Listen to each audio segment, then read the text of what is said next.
Hey, it's Pink Buddha, and welcome back to another episode of Force Fridays. So last week I talked about 3 different levels of clip launching, but as some people pointed out, I left out something really significant. So we're back to talk about a 4th level of clip launching. And with the new update 3.1, there's actually another pro level clip launching trick that didn't exist before. I'm going to talk about that as well. So let's jump in.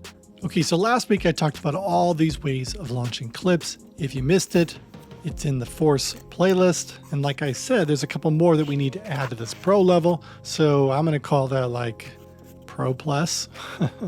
And the first one we're going to talk about is Legato Mode. And I think it's going to be easier to understand if I illustrate it first and then we look at it in practice. So let's consider these are 2 clips on the Force. This one right here is 4 measures long. And the second clip here is the same length. And so let's say I trigger this first clip and the time starts moving along. And then I trigger the second clip. The default mode on the Force is just to start the next clip right at the beginning. But in Legato mode, when you hit the second clip, it does not start over from the beginning and instead picks up from where you left off. If I kept pushing the buttons, it would keep moving back and forth between these 2 clips without starting over. Now, it's important that I mention my illustration is what would happen if the launch quantization was set to a quarter note. Now, I'm going to use this red pen to show what would happen if the launch quantization was set to 1 bar.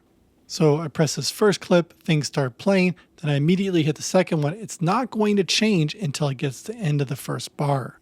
And that's when it's going to play the second clip. And if I push the first clip again before it reaches the end of that measure, it's going to wait to switch, and so on. Again, this is because the launch quantization is now set to 1 bar. Okay, so let's record some parts now so you can hear how this works with music. And I've set up 3 different tracks, a MIDI track, an audio track, and then a drum track. And for each track, I'm going to record 2 different clips that we can bounce between and make them contrasting so you can really hear how it works. Oh, and if you're new to this channel, check out this whole playlist I got on Force-related content. And also another playlist you might be interested in is me reviewing different sample packs that you can use on the Force, as well as MPC and other ones. So be sure you subscribe so you don't miss out on new videos. Okay, I'm going to record like a basic synth part first.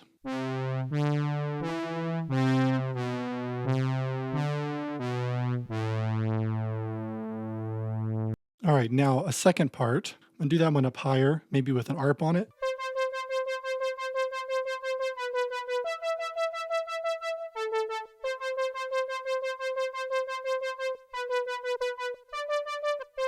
Okay, so let's record some vocals here for the second part. There's a new update on the Force, and it's amazing. Such a masterpiece we got going on here. Okay, second part. You gotta get the Force, you gotta get the Force, you gotta get the Force, you gotta get it. You gotta get the Force, you gotta get the Force, you gotta get the Force, you gotta get it. This is gonna be like the worst trap song in the world. Okay, let's get some drums down here now. I'm gonna record the second pattern first. You gotta get the Force, you gotta get the Force, you gotta get the Force, you gotta get it. You gotta get the Force, you gotta get the Force, you gotta get the Force, you gotta get it. Okay, I'm gonna put a slower drum beat on the first one. You gotta get the Force, you gotta get the Force, you gotta get the Force, you gotta get it. You gotta get the Force, you... Okay. All right. Wow, I'm a little embarrassed that I'm even recording this. But let me show you now how the legato clip launching sounds. Okay, so to get legato going on, you need to go to clip, right up there, and make sure that legato is selected. So for both of these clips that I have going on here, I have already turned it on. And I've pulled it up in this particular screen so that when I go back and forth between these 2 clips, you can see how it bounces back and forth between them. So I've set the launch quantization to only a quarter note, so it'll give me more of an opportunity to jump back and forth between them. So let's hear how this sounds.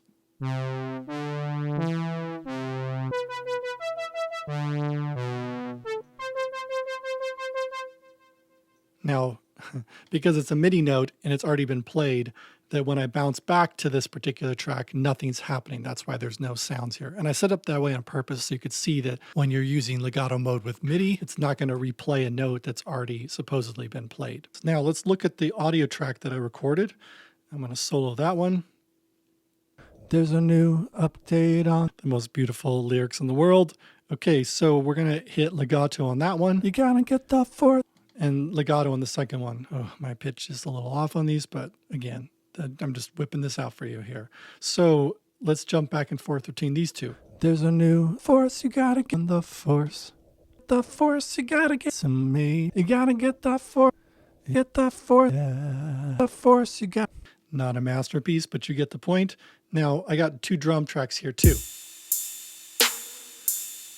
I'm going to set those up. I got one that's a bit slower, and then I got this one here.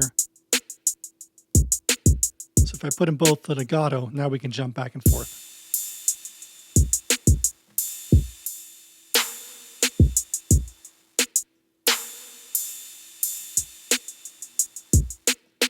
Now, I could either do that individually, or I could do it by the whole row.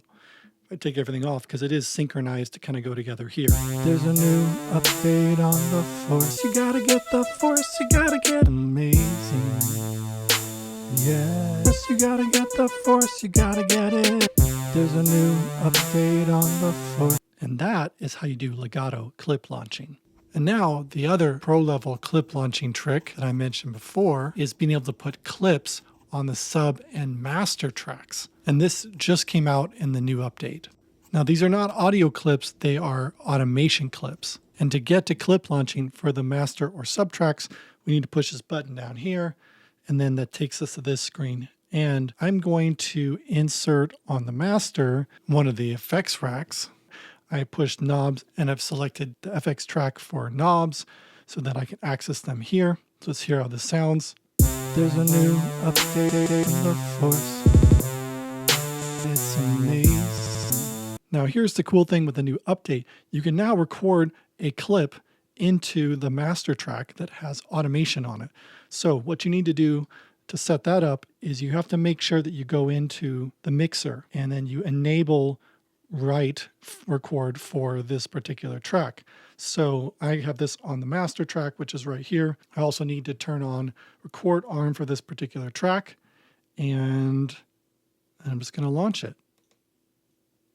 There's a new update of force, and it's amazing. Yeah. There's a new update on the force, and it's amazing. Yeah. And that's how you put clips on the master track. Pretty cool, huh? And you can edit any of these by going to clip, and then you just select the parameter here and can go in and draw changes if you want to into this screen here. Okay, that's a wrap. Stay tuned for next week's episode where I'm going to be talking about using the Force with the Tascam Model 12. Don't want to miss out on that one.